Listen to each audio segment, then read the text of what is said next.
7 times I married the same man. And 7 times, for the sake of his one true love, my husband divorced me. The first time we married, he told me, for the rest of my life, I will love only you. But whenever she came back to town, his words would change. Can't you be more understanding? Do you really want Avery to be branded a homewrecker?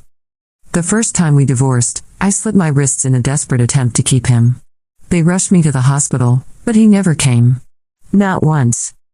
The third time, I debased myself, applying for a job as his assistant just for the chance to see him more often. By the 6th time, I had learned to pack my things quietly and move out of our home without a fight.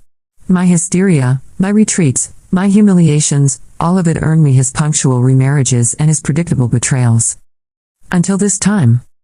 This time, after hearing that his precious Avery was returning, I was the one who handed him the divorce papers. He set a date for our remarriage, just like all the other times. But he didn't know that this time I was leaving for good. Avery's back. We should get a divorce. I slid the signed papers across the table to my husband, Julian Croft. For a moment, he looked stunned, but he recovered quickly, signing his name with practiced ease. This was the first time I had initiated it, but he still made the same casual promise he always did. She'll be gone in a month. We'll get married again then. In the past, those words would have sent me spiraling, desperate for reassurance. I would have demanded he swear an oath, sign a contract. But this time, I felt nothing. No desire to respond at all. Gemma, are you listening to me? Julian's brow furrowed, annoyed by my silence. I forced a nod. Yes. My hands didn't stop moving, folding clothes and placing them neatly into a suitcase. Julian always kept his word about remarrying me. He was known in his industry for his integrity. That much was certain. It was almost as if we weren't husband and wife, but 2 parties in a contract, periodically terminating and renewing our agreement. The marriage and divorce certificates were just paperwork. 2 a year. Every year. To date, I had signed 12. I remembered, on our wedding day, he promised he would never be unfaithful during our marriage. And he had kept that promise. After all, once we were divorced, he was free to be with whomever he wanted. The only cost was my reputation. I was known throughout our social circle as his plaything, a woman he could summon and dismiss at will. My unusual calm this time unnerved him. The memory of my past hysterics, of the times I had hurt myself, was still vivid in his mind. He watched me pack faster and more efficiently than ever before and said, a little defensively, I can be the one to move out this time. The snap of my suitcase latch cut him off. Already arranged it with my friend. I'll stay with her for a few days. A flicker of recognition crossed Julian's face, and his expression soured. Don't tell me you're playing hard to get again. Are you going to sneak into the company disguised as an assistant to watch me? Gemma, can't you get a life? Are you really that incapable of living without a man? I understood his subtext perfectly. He just didn't want me showing up at his office and disturbing his precious time with Avery. She was only in town for a short while, after all, and he wanted her by his side in her role as his special assistant. After our second divorce, I had successfully applied for that assistant position. I had walked into his office holding his favorite latte, my heart full of hope, only to find him locked in a passionate kiss with Avery, who was perched on his lap. I lost control and attacked her. Julian slapped me so hard I fell to the floor. A crowd of employees gathered outside, gawking. They all thought I was still the CEO's wife, and their gazes on Avery were filled with contempt. To protect Avery's reputation, Julian ignored my tearful pleas, snatched my purse, and dumped its contents onto the floor.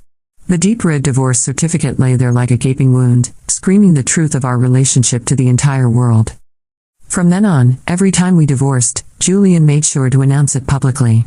Everyone knew Julian loved Avery, and everyone knew I was the shameless one, clinging to him, refusing to let go. But this time, Julian's fears were unfounded. I picked up my suitcase without hesitation. Don't worry. I won't bother you again. He eyed me with suspicion. But as I opened the door and stepped out, he called after me, a hint of urgency in his voice.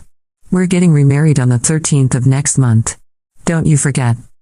I froze for a second. What a coincidence. The 13th was the day I was leaving the country.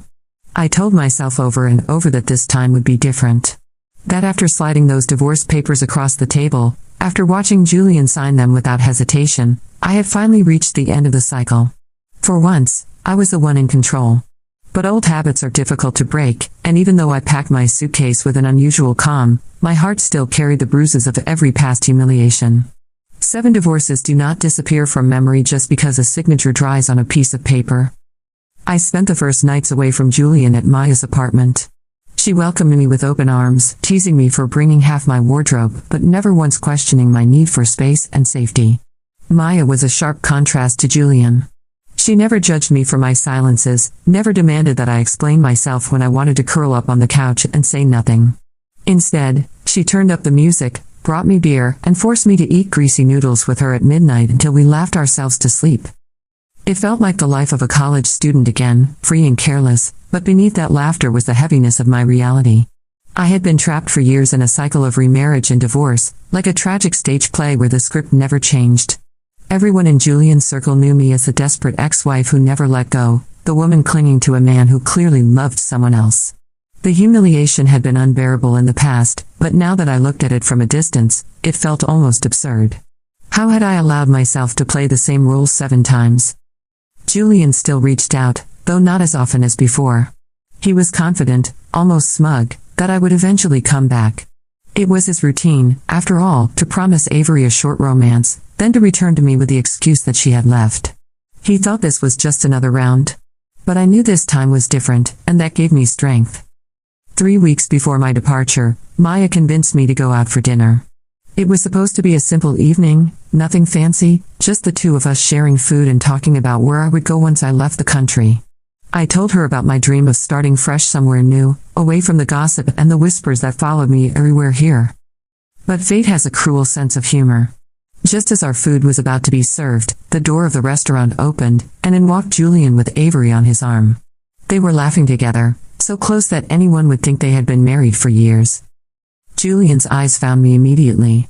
His smile faltered for the briefest moment, and I saw the flicker of recognition in his gaze.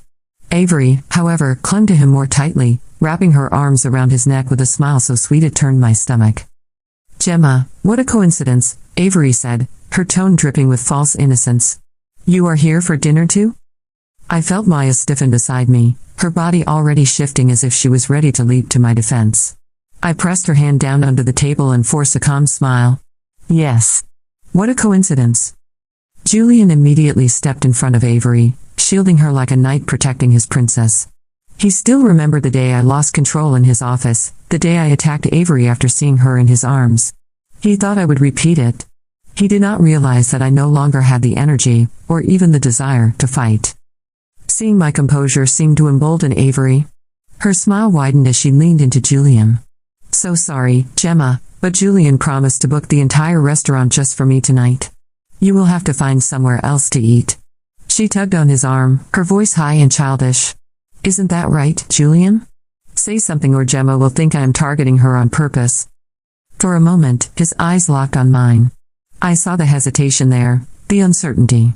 But just as quickly, he turned away and nodded, offering no defense, no explanation. His silence cut deeper than any insult. Maya started to rise from her chair, ready to throw a punch, but I stopped her with a gentle hand. "It's fine," I whispered. "We can go somewhere else." Julian's gaze followed me as I stood up, and for the first time in years, I felt that he was the one left unsettled. He expected me to fight, to cry, to cause a scene. Instead, I took Maya's hand and walked away without another word. He called my name once, but I pretended not to hear.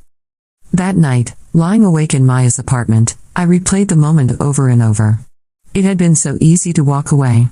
No screaming, no begging. Just silence. It was as if a chain had snapped inside me.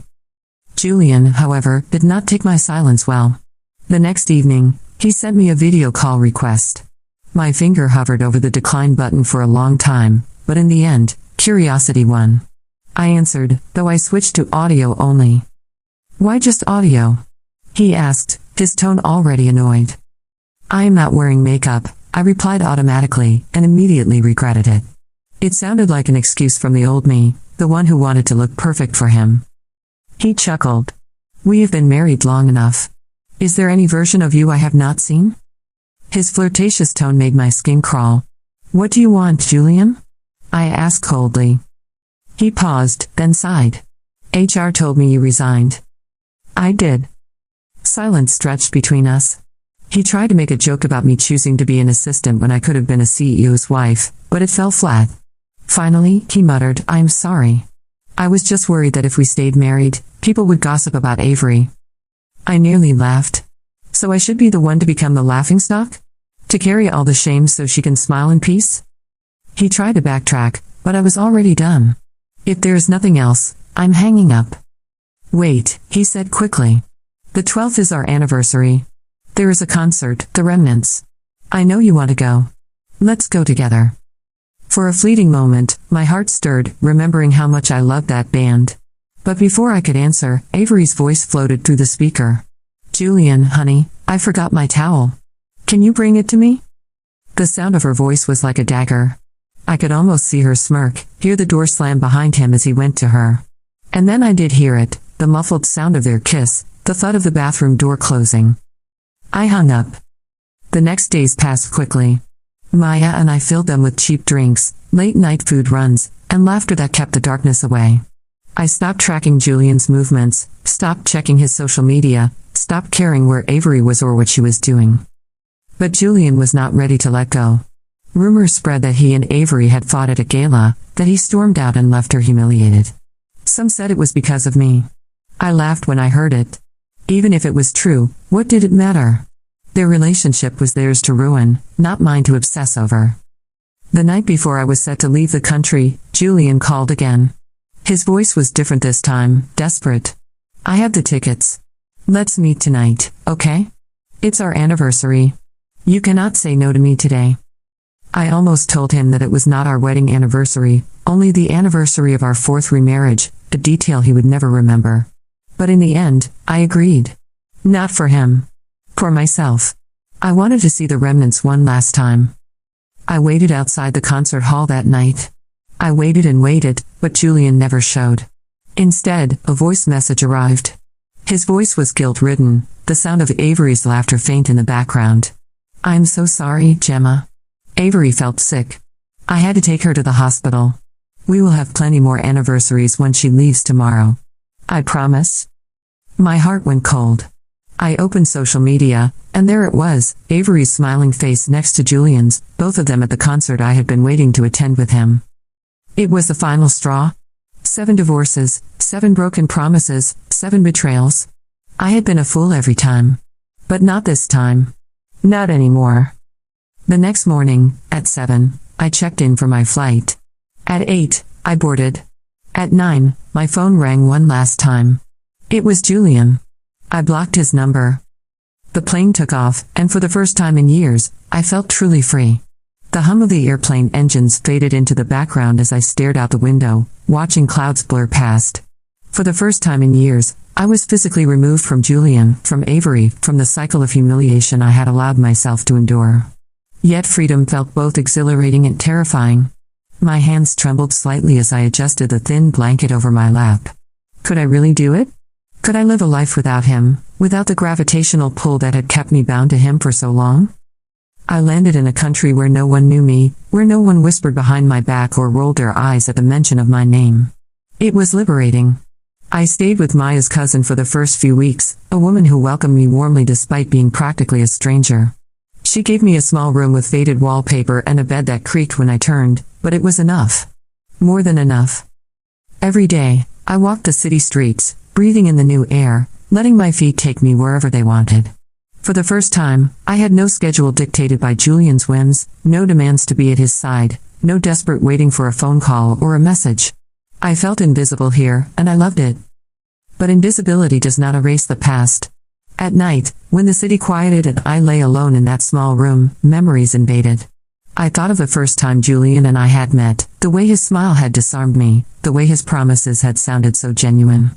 I thought of the countless times I had believed him, only to be cast aside when Avery appeared. 7 times I had let him do this to me. 7. One evening, Maya called me. She was cheerful, but her words carried an undertone of worry. "Julian has been looking for you," she said. "He even came to my apartment."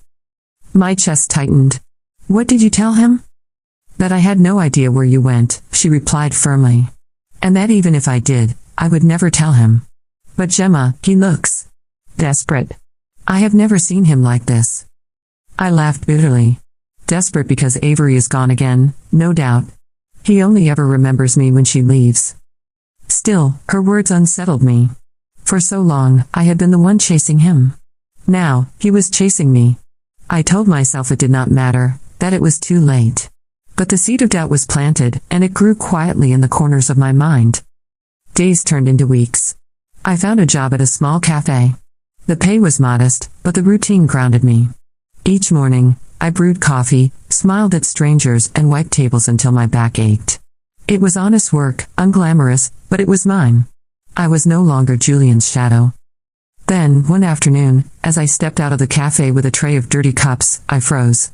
Across the street, leaning casually against a car, was Julian. My heart dropped to my stomach. He had found me.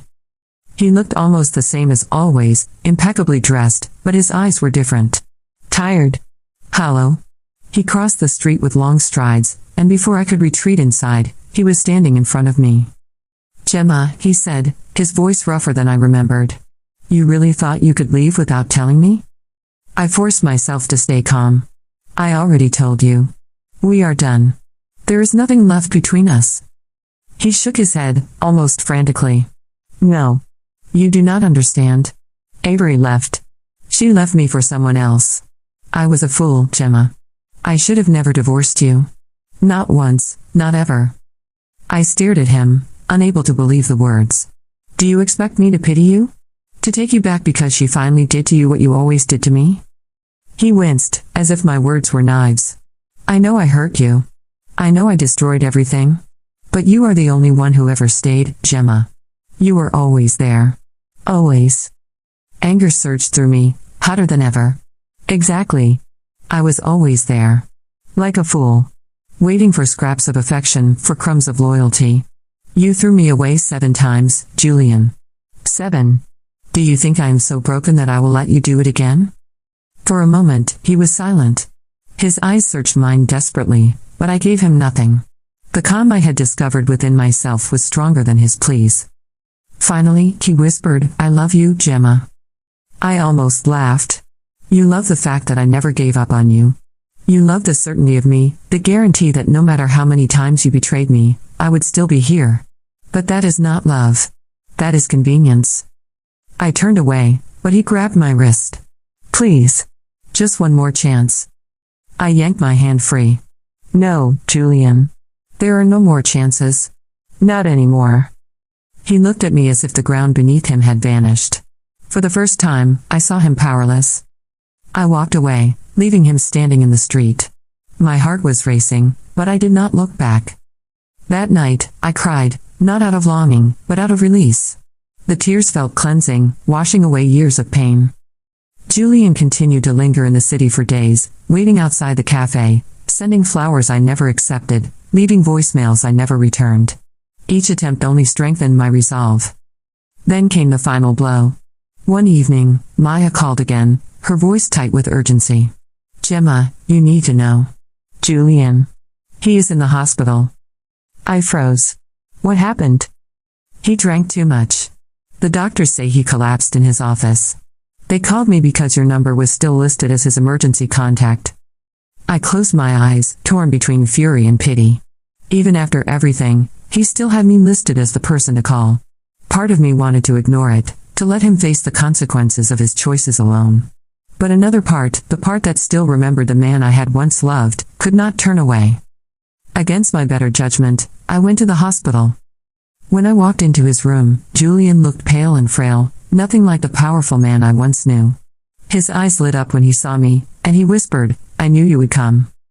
I stood at the foot of his bed, arms crossed. "Do not mistake this for forgiveness. I came because no one else would." He nodded weakly. "That is what I always feared. That in the end, no one would be there. Except you." I wanted to hate him. I wanted to scream. But all I felt was sorrow. Not for myself, but for the hollow man lying before me, who had thrown away everything for a love that was never real. I stayed for only a few minutes before leaving. Outside, under the night sky, I took a deep breath. I realized then that pity was the last thread tying me to him, and even that was unraveling. Julian had become a ghost of my past, and I was finally ready to live without him. The night I left Julian's hospital room, I felt something shift inside me. For years, I had lived with the weight of his promises, his betrayals, his endless cycle of marriage and divorce. But now, as I walked under the glow of the city lights, I understood something simple but powerful: he no longer had any hold over me. I returned to my small rented room and sat by the window, staring at the quiet street below. I thought of the girl I used to be, the one who cried herself to sleep, who clung to scraps of affection, who begged for loyalty that never came. That girl was gone. The days that followed confirmed what I already knew. Julian tried to reach me again. He sent letters, flowers, even gifts he thought might stir nostalgia: an old book we had read together, a necklace he once gave me after our third remarriage, a framed photo of our first wedding. But each package I received only deepened my resolve. I returned everything unopened. Maya was my constant support. She cheered when I tore up his letters, laughed when I deleted his voicemails, and reminded me that every refusal was a victory. "You are finally free, Gemma," she said one night as we clinked glasses. "Do not waste that freedom." And I didn't. I threw myself into building a new life. The cafe job was only the beginning. I enrolled in evening classes, learning skills I had once abandoned when Julian decided I should focus solely on being his wife. I worked long hours, studied late, and discovered a strength I never believed I had. Slowly, the shadows of my past began to fade. But Julian was not ready to let go. Months later, he showed up again, this time thinner, older, his confidence worn down to a fragile shell. He waited outside my apartment one evening, his eyes pleading. "Gemma," he said softly. "I do not want Avery. I do not want anyone else. I want you. Only you." His words might once have set my heart racing. Now, they sounded hollow, stripped of meaning by years of repetition. I looked at him and felt nothing. "You want me because I am the only one who ever stayed," I replied. "But you never chose me when it mattered. You chose her. Every time." He shook his head, tears brimming in his eyes. "I was blind. Foolish. I see it now." I sighed. "Julian, you do not get to break me 7 times and then ask me to put you back together. That is not love. That is selfishness." His face crumpled, but I turned away. For the first time, I left him standing there without even a trace of hesitation. That night, I realized the truth. My story with Julian had already ended. The chapter was closed, not because he said so, not because Avery left, but because I finally chose myself. As the seasons changed, so did I. My classes turned into opportunities. I was offered a managerial role at the cafe, then later a position at a larger company that valued my dedication and resilience. I moved into a better apartment, decorated with colors I loved, not the sterile elegance Julian once demanded. On my wall, I placed a calendar marked with important dates, not anniversaries of marriages and divorces, but milestones of my new life. The day I passed my first exam. The day I signed the lease for my new apartment. The day Maya and I took a spontaneous trip to the coast and watched the sunrise over the ocean. Each mark was a reminder, my life was mine now. Julian's attempts grew weaker with time. Another bouquet left at my doorstep, another message ignored. Eventually, the flowers stopped coming, the calls ceased. He faded into the background like a ghost who no longer had the power to haunt me. One evening, Maya asked me if I ever regretted it. "Regret what?" I asked. "Leaving him. Walking away from the life you thought you wanted." I thought about it carefully. "No," I said at last. "I regret staying as long as I did. But not leaving. Never leaving." And it was true. The final test of my resolve came unexpectedly. Almost a year after I left, I received an invitation to a gala in my new city.